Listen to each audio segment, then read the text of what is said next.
Hi everyone, this is Solange Simonson, and I am happy to welcome you to the Intro to GM panel. We have 4 panelists today. I'll just go down the row and have people introduce themselves. Shanna? Whoops, you're on mute. I knew I was going to forget that. I'm Shanna Germain. I'm a writer, editor. Vorpal Blonde is the term that I usually use. I'm also the co-owner of Monte Cook Games and a sort of rabid gamer. And I think I just called you Shanna again. I will try not to do that. No worries, it's all good. Dani? Hi, I'm Dani. I am one of the organizers for my local gaming group, and I am very active in a couple different online communities as well. And like Shauna, I'm an avid gamer who loves to try new systems and introduce people to each other and to the hobby. And Alex? Well, damn, that's a really good self-bio, but I'm Alex. I've been gaming for a few years, mostly story games, just getting into the LARP thing. I do a podcast with some pals of mine called the Tabletop Superhighway, and just love to hear myself talk. That's mostly why I'm here. I'm sure we'll love it too. And Miles? Yeah, Miles Davis. I've put out a couple of games through Kickstarter, all because of Google+, which was awesome. And I've been playing sometime since the mid-90s. So. You're our old timer. Thanks for all of you for being here today. I did want to sort of frame this up. The point of today's panel is really to talk about how to GM. We'll probably also bring in some other questions about what are barriers to people and things like that, but I want to start with asking each of you about your very first GMing experience, if you've had one, and how you think the age at which you started, or your gender, or the group dynamics of that first experience contributed, for better or worse, to your future as a GM. Who wants to go first? I'll talk. Okay.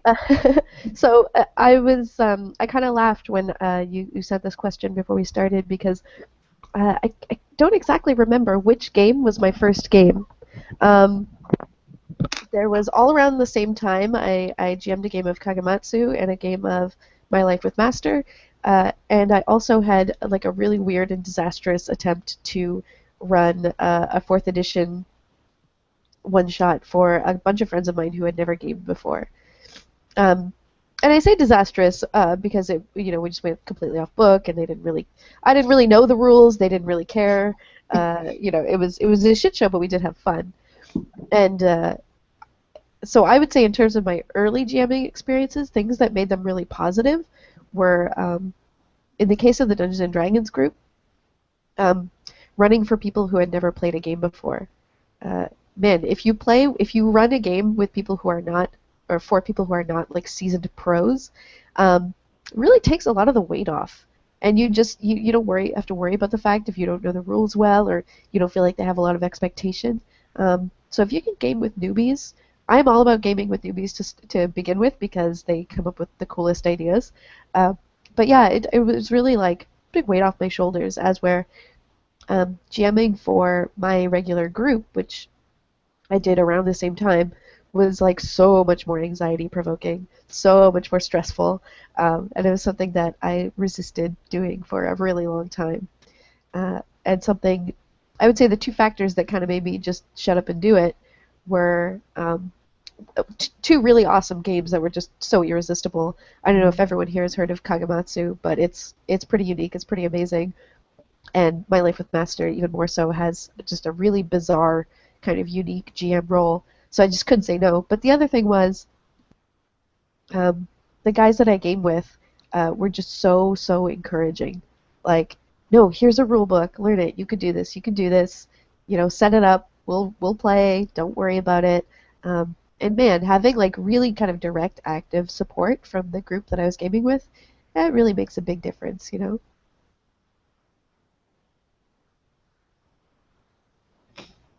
Miles, you want to jump in there? Okay. I think that the first time I ran something was just after high school. I was roommates with two guys who we all liked playing games.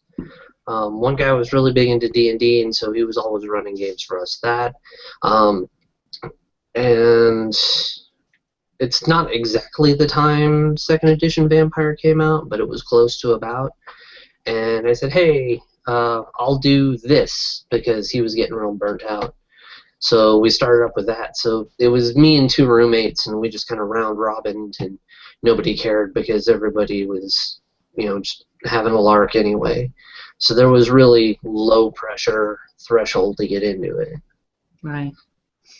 What about you, Shanna? My first game was in high school. I GM'd D&D, and I was in high school in the 80s, so that tells you how old I am. And we would canoe across the lake and go to a campsite and play D&D. And our version of D&D was mostly that you ran around and did what your character did, and then you came back to the camp table and you threw some dice.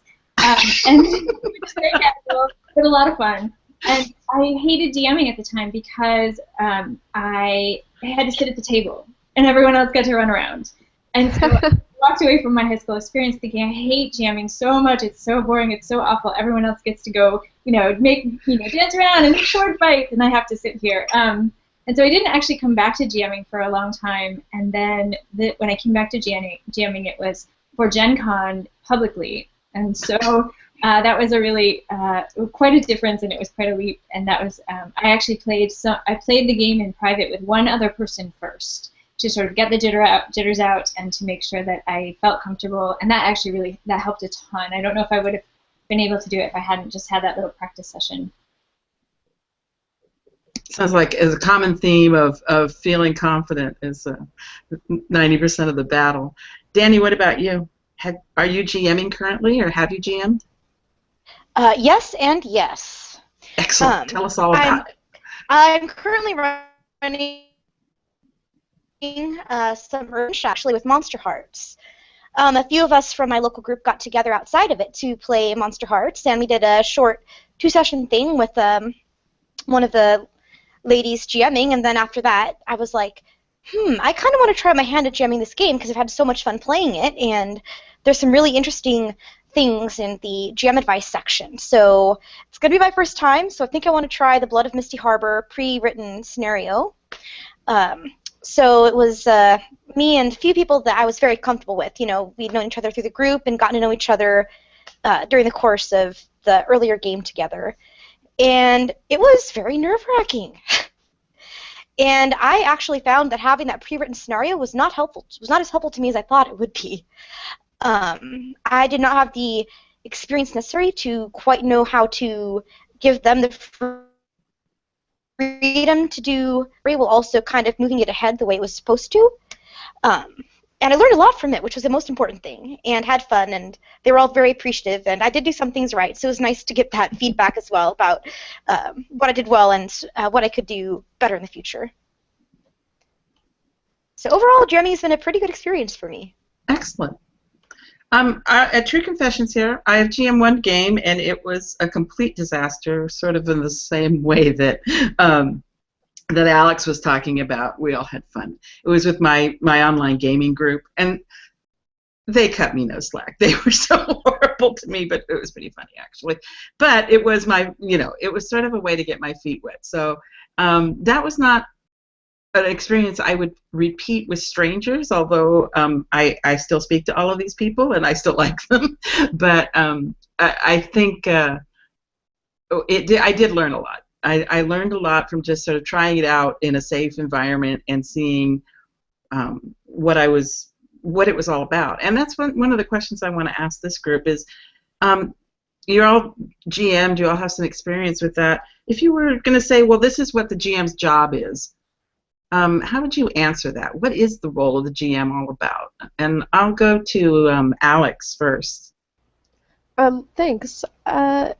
I think it's really, really interesting when we talk about what a GM is and what they should do, because I think there's so much that there's explicit things that are really in the rule book, right? The rule book tells you what a GM is supposed to do, right?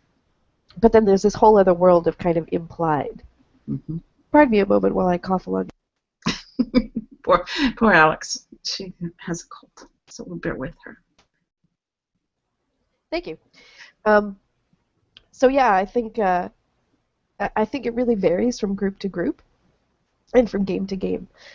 This is especially interesting when you look at GM-less games, because even a game that has no explicit GM rules will often end up like a facilitator will kind of emerge. Mm-hmm. Someone's still running the game because again, there's all these implicit kind of assumptions about what a GM is supposed to do.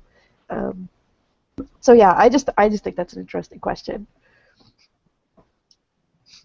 Shanna, what's your take on that? What's the job of the GM aside from the very obvious things that are written into the rule book? I think that I see GMing as sort of being a choose-your-own-adventure book. This is a weird way to start it, but you are presenting scenarios to the players, and then you're saying, now where do we go? Now what do you do? And now what do you choose? And when they choose, and then you sort of flip to your mental page and you say, okay, so here's the next page that I'm going to give you, and this is what happens. And when you get to the end of it, you say, all right, well, this has happened. Now what do you guys choose? And so I think that for me, GMing is about helping set parameters so that the players can be really creative inside those. And so making sure that you aren't over-planning or under-planning, but sort of having the right scaffolding that allows them to kind of go wherever you're, because if you over-plan, like if I over-plan and my players go off the rails, which they often do, I'm like, oh no! And so I've learned to just really plan less and trust on my intuitive instinct. And so, but I also think they're a guide to the table. They're a guide to the culture of the table. They're a guide to the experience. They're a guide to what is acceptable and not. And the players and the GM interact. It's a dance very much. But I think it's the player's job to say, all right, I'm sorry, the GM's job to say, okay, players, these are the sort of societal rules we have decided on while we sit at the table, and I am going to make sure that we stick to those and do our best to remain within them. Mm-hmm. Miles, what's your take on it? Pretty much, it's a lot of all of that and herding cats. You have to expect the unexpected, which you'll never actually do. You have to be prepared, which you're never going to be 100% prepared for. You have to learn to roll with the punches very easily, because people are going to do the things that you just don't plan on them doing. I've been running the same new D&D scenario multiple times for multiple groups. Mm-hmm. Every single time, it's different. So even with a foundation of a pre-written adventure, every time different people sit at a table, it's going to be a different thing. So you have to prepare yourself mentally for that and be able to work with it. Dani, what are your thoughts on that, about the role of the GM? I think Shanna said it very well about kind of being a guide, especially about the culture of the table. I think absolutely the most important job of the GM is to make sure that the players are comfortable with each other and kind of with what's going on in the story, so that everyone is enjoying themselves and feels able to maybe go into spaces that aren't comfortable but are safe, because you guys trust. I think M's job, because I do a lot of Powered by the Apocalypse games, and those are all about characters' actions and their motivations and things. So that's kind of carried over to my look at GMing other systems, which is helping the players to explore what they're finding interesting about their characters and the world around them, and also to kind of give them that space to fill out the world. So it's a little bit of what Miles and Shanna said, very much. Okay. If it's okay if I just jump in, I really Absolutely, want to reiterate what Dani was talking about when it comes to sort of looking out for people at the table. I mean, I think when we game together, we all kind of have to look out for each other. Absolutely. We're all working together, but I really do think that because of that implicit, there's a level of power that a GM has at a table, and it's a weird thing, but it just kind of emerges naturally. And I think I think with great power comes great responsibility, and so I do think it makes you just that extra level of responsible for checking in with people, making sure that they're okay, making sure that they're having a good time. Yeah, definitely. One thing that I've experienced as a player is I'm both a positive and a negative with different GMs. You can talk about this on a very personal, emotional level, but there's also just the point of if you have a player whose character is a specialist at something, and I'm thinking of a D&D kind of a situation, or maybe they're just a little shy to speak up, creating a place for them, for their character to shine, so that there isn't that one person who's sitting in the corner the whole time. And I think that's a challenge for new GMs, but I think it's really important. I've been that player, and I've also been on the recipient end of a GM who is able to sort of be flexible and creative enough to bring that player, me, into the mix of action that's happening. So that's one thing I really like to see in a GM. Which kind of a couple of things you guys said made me think of this other question that I did put in the prep, but in the comments section, but it was a little out of order. And one of the mistakes I made when I GM'd for the first time was I think I over-prepped because I was so nervous about it, and I really wanted to railroad those players. I had all this stuff, and I knew exactly how it worked, and that was part of the reason it was a complete disaster. How do you balance those two? And talk a little bit about how you prep for a game. And we'll go to Shanna first. Shanna. No, it's good. I'm very used to it. I think that I kind of see it like. I got distracted. I'm sorry. I see it when. Can you re-ask the question? I'm sorry. Sure. How do you prep for a game, and how do you keep from railroading people when you've done all this work? I knew there was a second part. I couldn't remember. Yeah, that's okay. So prepping is kind of like extemporaneous speaking, in that I basically make a lot of notes and a lot of sort of jottings of ideas. And I understand that they could come in at any time. And so what I really do is I have a list of names of NPCs, or I have a list of creatures that they could encounter, or I have a list of things that could happen. And so but I also have a loose plan. And if my players go off that loose plan and they decide that rock over there is the thing they want to investigate and it's really cool, then I have all these little pieces that I can be like, oh, well, I'm going to pull that out and reward them. And so even if it isn't a long-term thing, like I don't make it part of the long-term travel, it becomes something cool and interesting, and then they just feel satisfied with their discovery, and then they often kind of get back on the path.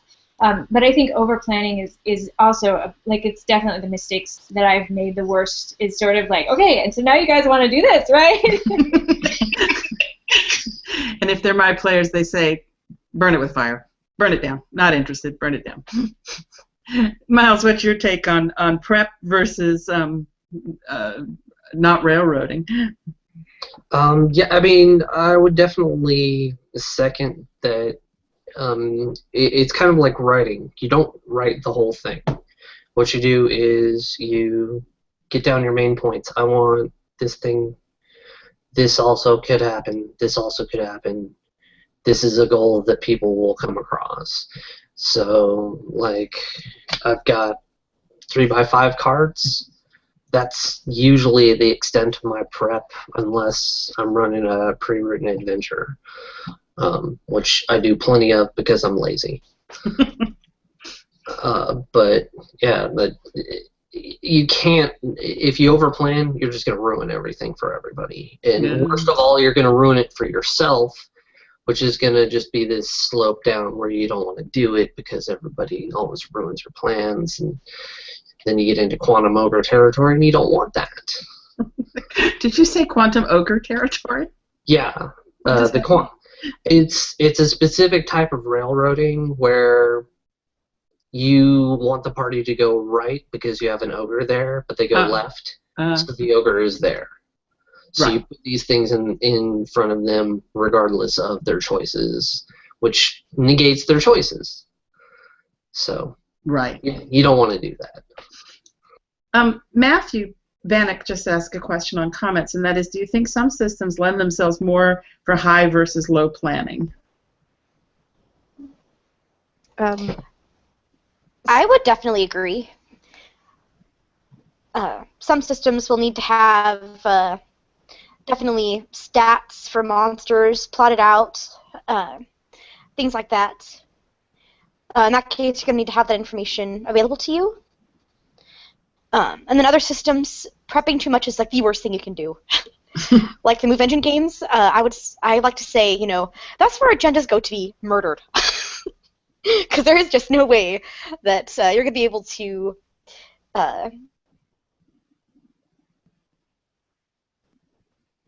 Uh-oh, Danny's frozen, I think. But yeah, there are definitely some more high prep systems out there. Right. Danny, you're kind of momentarily freezing. I don't know if there's anything you can do about that. It might be your bandwidth, but you might want to see if you can close other programs or something. It might help. But we're still catching you, but it might help that a little. And I'm sorry, did somebody else sort of pipe up there about their... Yeah, ahead, I Alex. definitely just wanted to say that definitely some systems require a lot more preparation than others, and a lot of games that I've played pretty much don't allow for preparation, because part of the game is coming up with the setting and coming up with scenes together on the fly. Mm-hmm. And that's kind of how the magic happens to me. And I don't know about anyone else, but I've found that what I can come up with a table of people is always vastly superior than what I can come up with, writing down on slips of paper before. What I can come up with myself, never going to be as awesome as making something up with a group of people. I just think it allows for so much more creativity and so much more input. And I think a lot of stress that GMs put on themselves is, well, I want everyone to have fun and I want everyone to find this interesting. But it's an absolute guaranteed way to make sure that people find ideas interesting is when they come up with them themselves. they always come up with shit that they like. I don't know why. I don't know what it is. It's funny about people that way. Exactly. Yeah. So I think for a lot of GMs, it's hard to let go. It's hard to trust your players that they're going to come up with something that's going to be good. But I think the more that you try to narrow people down and the more that you try to get them to do exactly what you want them to do, I think most players, certainly my reaction to that is to just thrash, right? Is to push against the edges of it, push against the boundaries, and okay, they really want us to go left, we're going right. We've got to go right. So why put yourself in that position? Why indeed? Because lack of control is scary. That is true. That is very true. But I think your points are absolutely spot on. I know that's how I feel as a player, so why wouldn't I want to GM that way? That makes sense. And like I said, that first time that I had a 4th edition game that I tried, I was prepped. I was prepped to the hilt, craziness. Because you think that if you prepare, that you're prepared for every eventuality, right? And you just cannot. Yeah. So just let go of that. And along those same lines, and I'll just preface this a little bit with background from myself.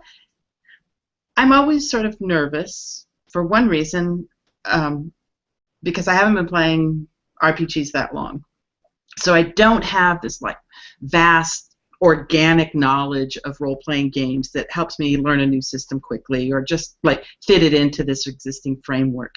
And then on top of that, I always feel that if I don't know the rules backwards and forwards, if I'm not perfect on the rules, people are going to do two things. One, they're going to sit at the table and be bored while I look stuff up, and it's going to ruin the flow. And secondly, as a woman, they're going to think, oh, I need to be a credit to my gender. And that's a lot of pressure to put on yourself. So what do you think about having absolute mastery over the rules before you try and GM a game? And I'll throw that out to anyone if anybody's has a thought on that. I can speak to that a little bit. I feel like part of the GM's job is to know their players, and there are players for whom an absolute mastery of the rule is really important. And I tend to not play with those players because I don't have a good memory, and I don't really like rules, and I want to be more creative in that. So the way that I play is that I try to choose players who don't care quite as much about the rules, who want more flexibility. But I think a solid understanding of the rules, so that if you don't know something, you can make a judgment based on what you do know, that's really, really, really, really helpful. And so, like, I try to have a really solid understanding, and then if a question comes up, I try to gauge the group, right? Because sometimes at public places you can't choose your players, and so I try to gauge the group. And if I discover that the exact rule is really important, we take the time, we look it up. If it's not that important, I kind of, I'm like, all right, well, this is the deal, and just moving the game along with a parameter, with a rule, really just sort of puts that to rest. They're like, okay, well, that's the rule, let's go forward. So I think it's really about reading your group.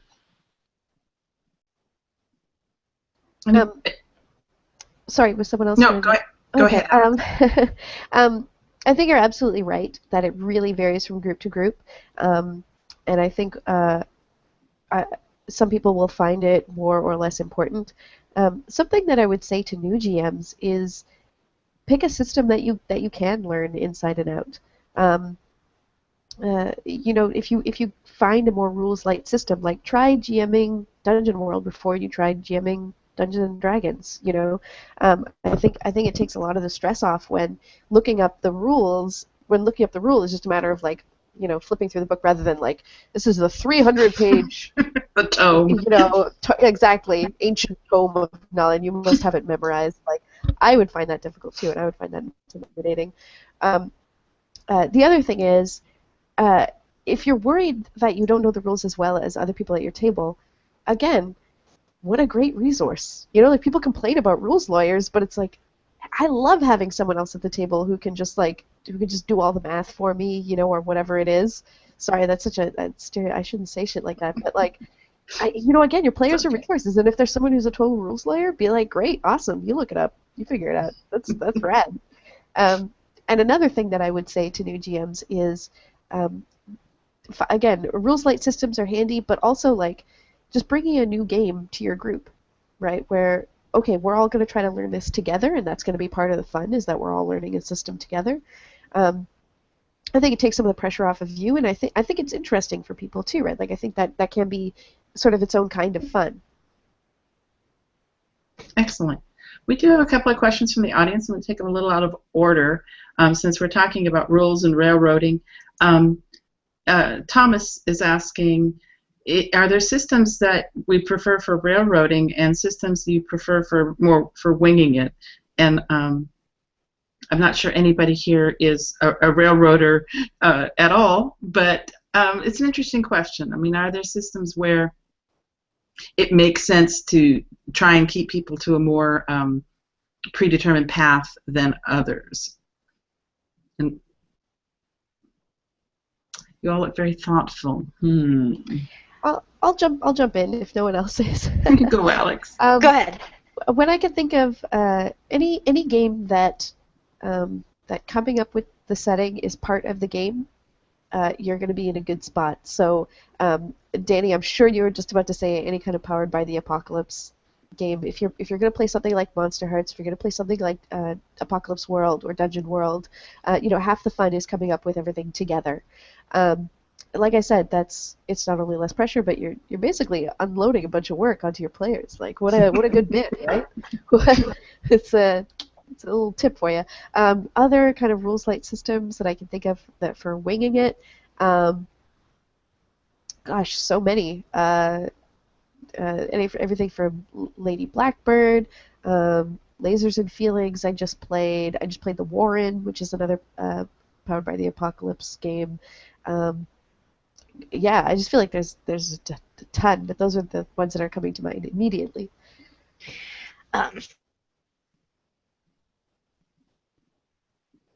Oh, Dani is having some technical difficulty. Dani, we missed the first part of that. You cut it out.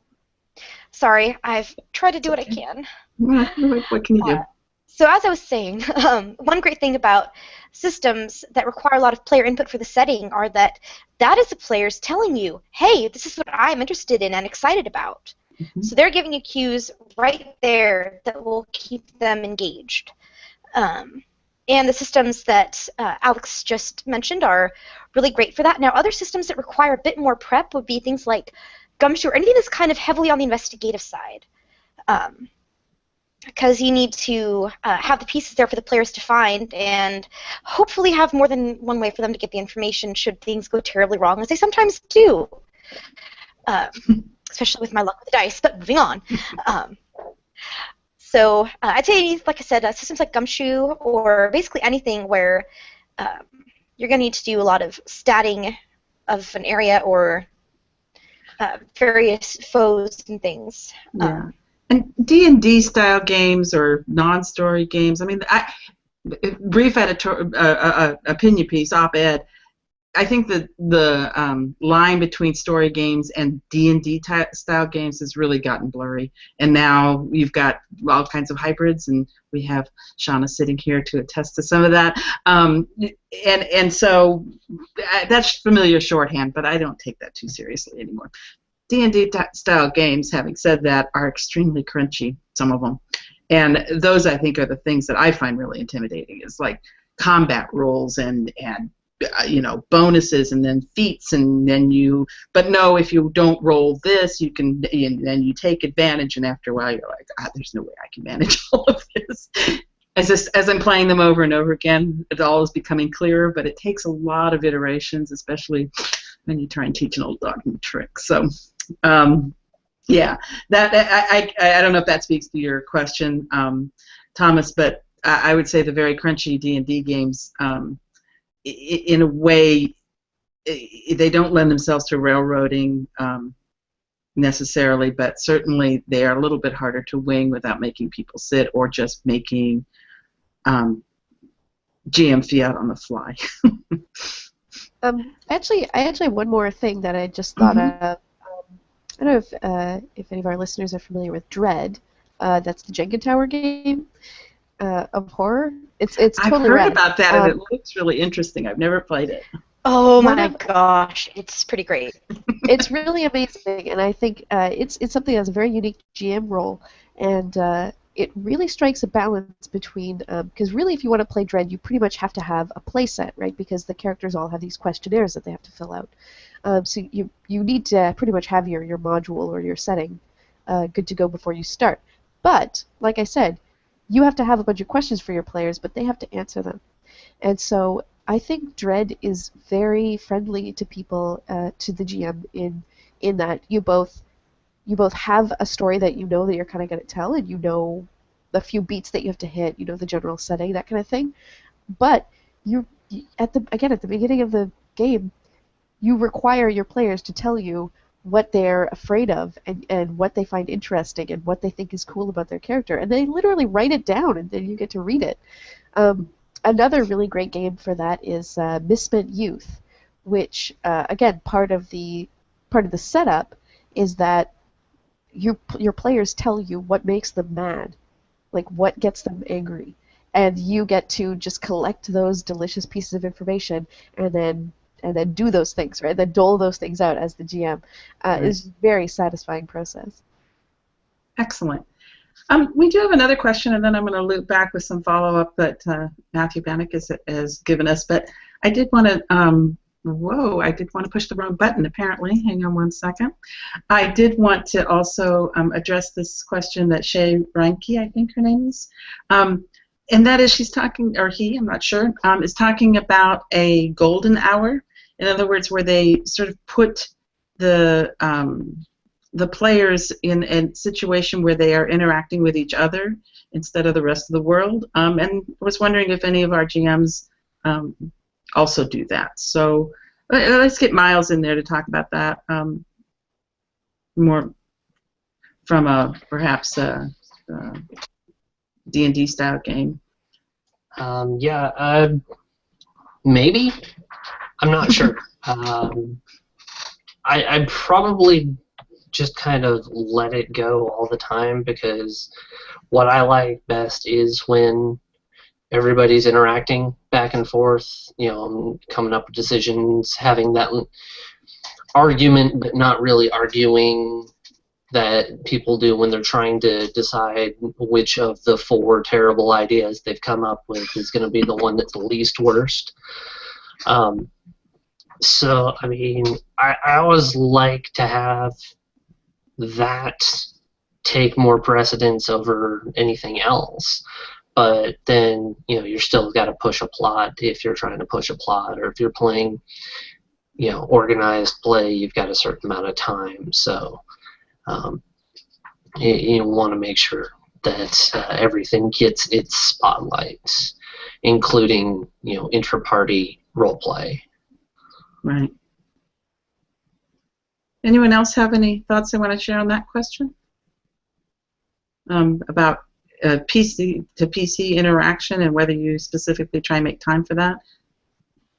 Well, I can talk to that more than I think that the sort of the golden hour idea, because I think for me that's, instead of a golden hour, I encourage that throughout the game, because I think that's where the little tidbits of personality come from so often. You know, you get two characters sort of start to have a conversation, and then all of a sudden you can see this spark happening where they're like, oh, this is the ritual that my character does before he goes to bed every night, and this is why he does it. And you just sort of see these really cool things happening, and then all of a sudden I'm like, oh, he does that ritual every night before he goes to bed. I'm totally going to interrupt that pretty soon. And you just, and so as a GM, like, the players love it, provided that it doesn't go on too long, right? There's a point where it starts to kind of drag down and muddy, and the players get uncertain what to do. But as a GM, those little moments are things that, you know, I'm always sort of taking notes about, and I'm thinking, oh, how, you know, what cool introduction can I make that's going to force my character to make a choice? Because I really think that that's so much about what role-playing is, right? You're making your characters make a choice,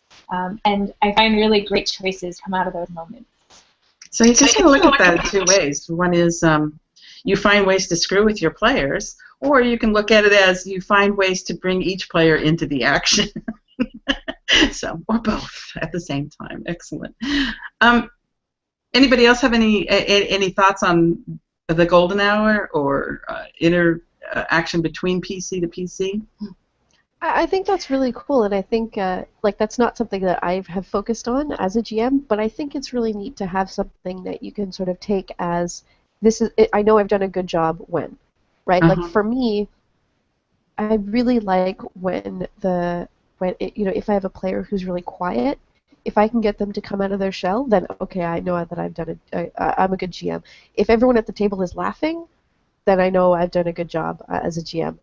So this golden hour idea, the idea that if I just sit back and everyone's just talking amongst themselves, that's a particular goal. But I think it's good to have something that kind of drives you and something for you to sort of self-evaluate based on. Something that tells you, okay, I've done a good job, they're having a good time, and I know it when. Right. Matthew writes in too and asks, do any of you run with a co-GM, and do you have suggestions for people who are specifically co-GMing, and is that a good idea for someone's first time to be the co-GM? And I've never played in a game that had a co-GM, so I don't even completely understand what that role is, but maybe you guys have a better feeling for that. I feel like I'm talking so much. Please, other people interrupt me. No, Alex, just jump in there. We love to hear you talk. Okay. I kind of did this once. Our Last Best Hope is technically a GM-less game, but it has a kind of facilitator role, and I really wanted to run it for my group. But I was having a hard time with some of the rules. I was having a hard time just sorting out certain things. So I ended up co-running it with another player who offered and said, like, well, I get it, but I don't really want to run it. So he was just basically my rule book. Like, I ran the game, I facilitated the game, but anytime that I was confused, I would just look at him. So that's kind of the closest thing to co-GMing that I've done, and it worked out great for me. If you have someone who can like back you up like that, that's awesome.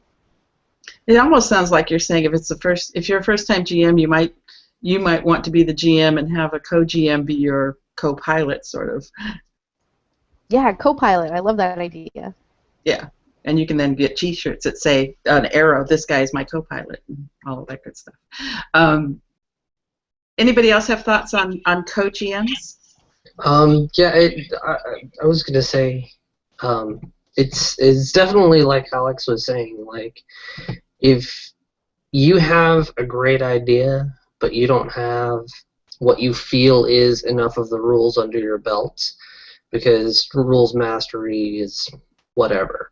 But if you don't think that you've got the numbers, but you've got the story, and you want somebody to help you with the numbers part of it, that's a great idea. That's definitely a way to help you get your idea out there, and then anytime there's a question, oh, is this in the rules, they can do that off to the side quietly without interrupting, and it really helps. If you don't have a co-GM, get a rules lawyer.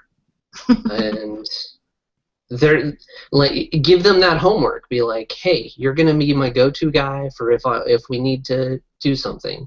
We're gonna make a temporary assessment. You check it, and we'll see if that meshes with. And when you run it like that, then people aren't arguing over the rules. The answer's gonna come up, and you can move on. So you're not just dragging that on, waiting forever. Fantastic. Does anybody else have thoughts on co-GMs?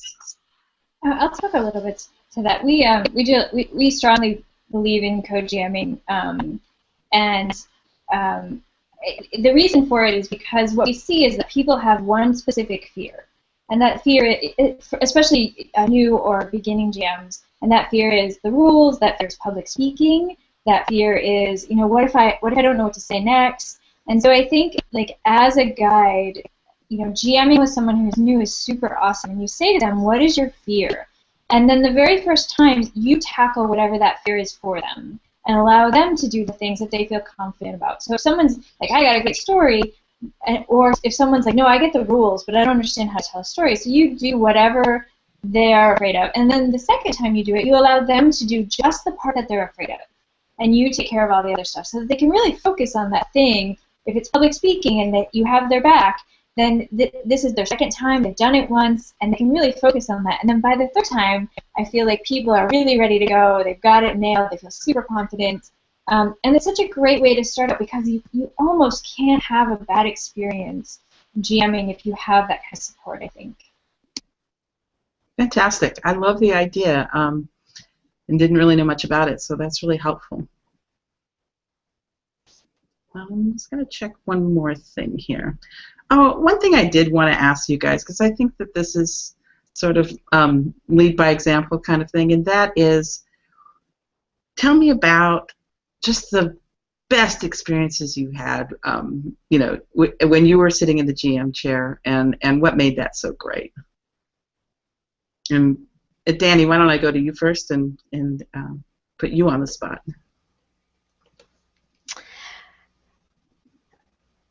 I think, actually, one of the best experiences I had was just my most recent session of my Urban Shadows game. One thing that I do before I officially start every game is I ask my players, okay, what do you want to see happening tonight, and what is your character wanting? And then I do my best to take what they tell me and try to make it happen for them. And if I do say so myself, I think that happened last couple sessions. And last night I was like, okay, guys, I think we're getting to the end of this arc of the story. Is this something you guys would be interested in coming back to at some point? And the answer was yes. So that was just really empowering. Considering that I'm a bit newer as a GM, I've only started like a couple years ago and run several one-shots and a couple campaigns now, and just being able to see how far I've come and knowing that this group of amazing, absolutely amazing players, is liking what I'm doing and is interested to see more of it. That was really cool. That is cool. When they're asking for more, you know you're doing something right. Yeah, and it's also really great when I have that checklist and I can go, okay, so they want to see this. Boom, done.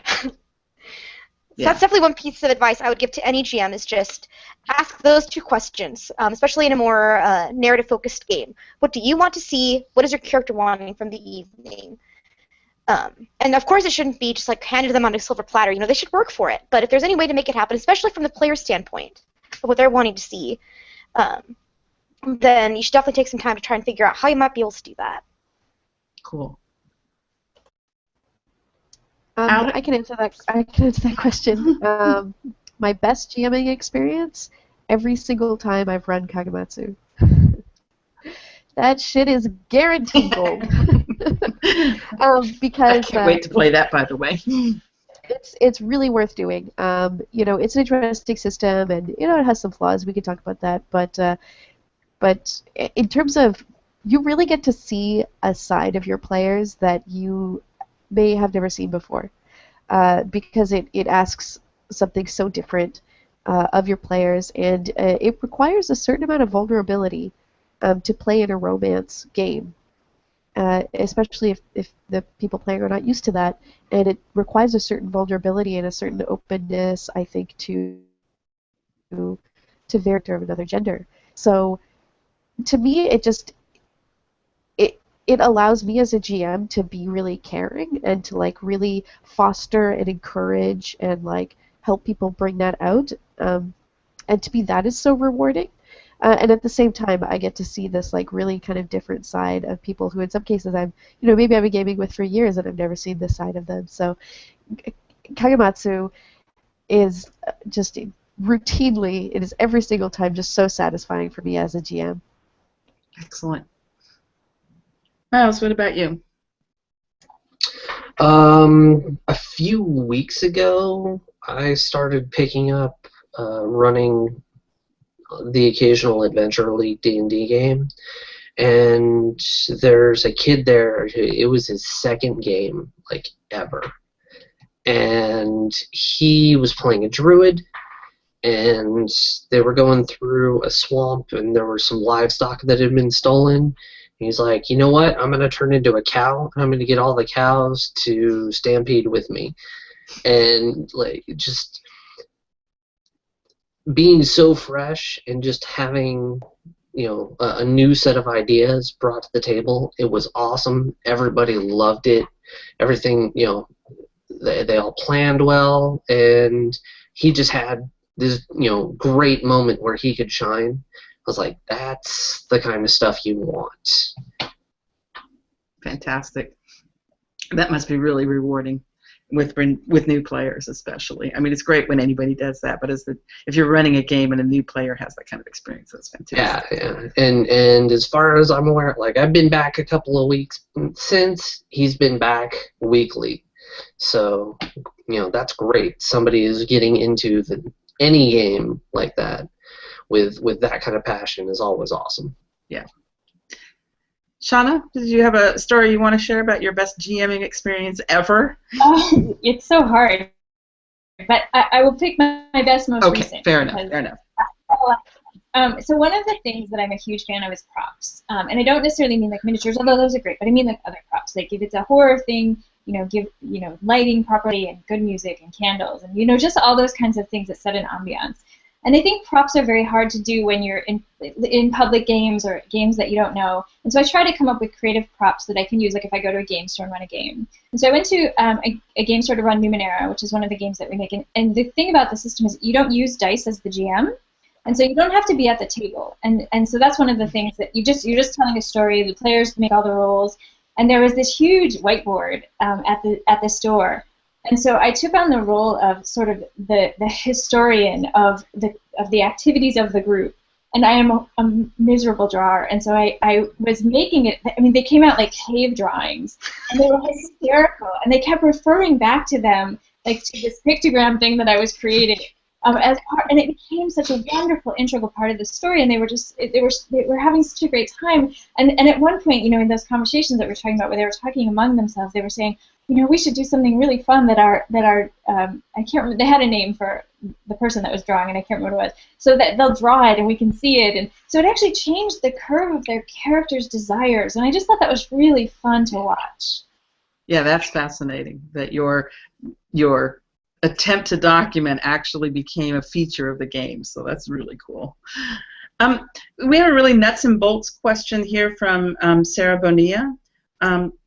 I'll put it up on our question board. This is about balancing loot and gold and scaling monsters. she says she's been using Pathfinder to develop adventures and really struggling with monsters and not feeling like there has to be a reward for everything. Give some GM advice around loot, gold, rewards. I'll let anybody raise their hand on this one. I could jump in. I'm not really a trad gamer, and I feel like I don't know, loot and scaling sounds so complicated. But when it comes to reward, that's pretty universal, and that's an excellent question, Sarah. There's an impulse to give the players what they want, or something that they didn't expect, or something that's kind of rewarding in exchange for doing something that's very difficult, right? So you guys work together and you beat the dragon, so you get this really cool shield or this really cool armor. But I would say, expand your idea of what a reward is, and expand your idea of what your players are really there for. Because, at some point, a beautiful vorpal blade of such and such ancestry is just going to be like another +1. You know what I mean? Like, if people are just going to crunch that down to what it is.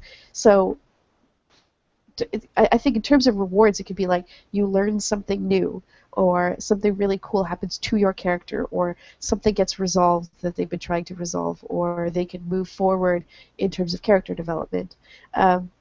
So yeah, I think players do get sick of loot eventually. So I think expanding your idea of what a reward can be, and expanding your idea of what you're like, trying to get at what your players really want. I think you're going to have it's going to be a more fruitful avenue of inquiry than just I hear you. There needs to they just need to man, it's like one of those gumball machines, but like with the capsules of toys. It's like if you could just do that over and over again, you get bored of it pretty fast. Miles, what are your thoughts on this? Loot, gold, monsters, get insert nickel, get XP and 5 gold pieces. Well, I definitely agree. Not all rewards are loot, and if you approach it from that angle, you're going to make the game more playable. Because in a heavy game like Pathfinder or a lot of D&D versions, yeah, everything's got its tables, especially Pathfinder and 3rd edition D&D. You've got all your tables, and this is how much gold you should get, and this is. But it does get boring. I mean, I love those games, and it still gets boring. So, come up with secrets, come up with other rewards outside of just monetary value. Or do things like, okay, well, now you have these allies, and you can get answers for things, or now you have spellcasters who will do this many favors for you. Play the game of favors. That's just networking. Everybody loves to network. Everybody loves to network when it benefits them. So, run it that way instead of just worrying about loot and gold. If you're just running out mugging all the monsters for their pocket change, you're going to get bored with it. Yeah. We're running out of time. I know Shanna has to get out of here fast enough to get to her next panel. So I'm going to wrap it up with this last question, and this is kind of a recap perhaps, or if you have something, a little tidbit of advice that you haven't had a chance to mention yet. But if you could only give a brand new GM 3 pieces of advice, 3 little tidbits of advice, what would it be? And Shanna, I'm going to go to you first. I would say don't overplan. Use props because they will fill the space while you are trying to figure out what to do next because your characters will be focused on them. And ask you, this has been said a little bit, but ask your characters. Like I'll say, what do you guys know about this NPC? What do you guys know about this place? And then it allows you to see what they're interested in while quickly building something. All right, that's 3. Excellent, thank you. Dani? What would your 3 bits of advice be? So the first bit of advice would be to be comfortable with the group and the system. So you don't have to be intimately familiar with all the details, but you should have a solid understanding of it. And of course, having a group of players that you know and trust is also helpful. Like Shauna said, ask questions. Don't ever be afraid to do that. And again, that'll give you a great way to see what the players are interested in doing and to help you find out how to do that. And another thing that I do that I find really helpful is, like I said, after we get through the setup or the recap of the last session, and I ask those questions, take a little break. Give yourself 10, 15 minutes to kind of think about how you're going to move into this. Just kind of get your head in the game, literally and metaphorically. Okay, fantastic. Alex? Okay, 3 pieces of advice. Yep. Relax, relax, relax. I think you cheated just now. Come on. But I'm feeling that so hard because Yeah. I know so many people, and I'm going to say it, especially women, they feel like you need to have your story so perfectly set. You need to have complete mastery of the rules. You need to know exactly what you... Man, you don't. You just need to do it. And when, generally speaking, especially if it's your home group, I mean, conventions are a whole other bag of cats, but especially with your home group, they're sitting down. They're probably so happy that you are GMing that they're ready to have a good time. People come to the table. Chances are they want to have fun. So it's not that hard to get people to have fun.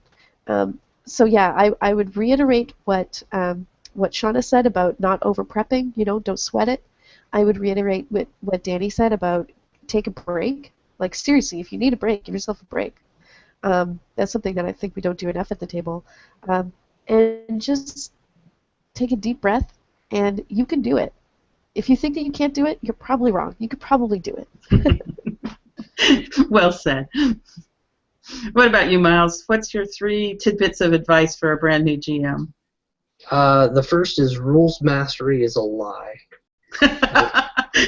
Along with the cake.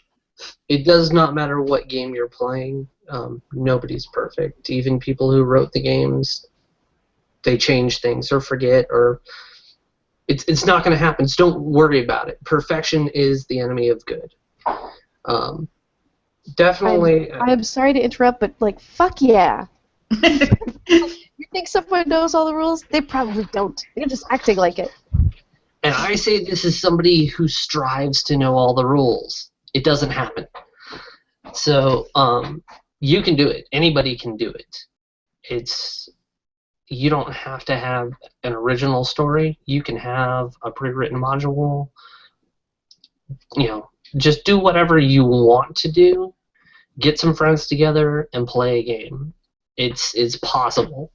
And anybody who tells you otherwise, kick them out of your group and don't invite them back.